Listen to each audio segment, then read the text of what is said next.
Hoje a gente vai falar um pouquinho sobre narrativa. O que é uma narrativa? Narrativa é uma história. Narrar é a arte de contar uma história.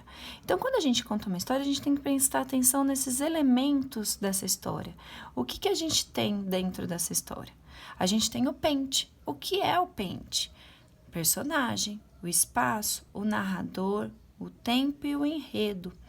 O personagem ele faz parte da história, ele pode ser de 3 tipos: principal ou protagonista, coadjuvante e antagonista. Os personagens também podem ser profundos ou planos. Então, para saber se ele é profundo ou se ele é plano, a gente faz essa perguntinha: ele muda ao longo da história? Ou ele continua do jeitinho que ele era quando começou a história? Ele é bom no começo e ruim no final? Ou ele é ruim no começo e bom no final? São essas perguntinhas que a gente tem que fazer. Espaço. O espaço é onde acontece a narrativa, onde a história toma lugar. Onde está acontecendo principalmente? Em casa, no quarto, numa floresta. Isso é um espaço. E aí, depois disso, a gente tem que pensar quem está contando essa história, ou seja, quem é o narrador. Ele está em primeira pessoa, então ele é personagem, ele está contando a própria história, ou alguma história que ele fez parte.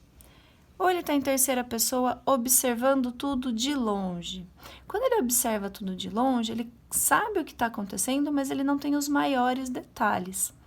Já o narrador em terceira pessoa, que é onisciente, é aquele que sabe de tudo, ou seja, ele conhece até os pensamentos e sentimentos dos personagens. E nesses casos, ele não é personagem, tudo bem? Depois a gente tem o tempo cronológico. O tempo cronológico é aquele que obedece à passagem do tempo do relógio, da ordem do relógio, ou da ordem do calendário. E aí a gente tem o enredo.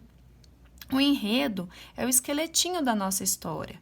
É nele, por exemplo, que a gente fala de um conflito, de um desfecho. Um conflito é a parte que tem alguma ação a ser desenrolada. E o desfecho é o clímax, o que acontece no final. E como essa história termina. Então, para a gente pensar numa história, a gente também tem que ter uma introdução, como essa história vai começar. Tudo bem?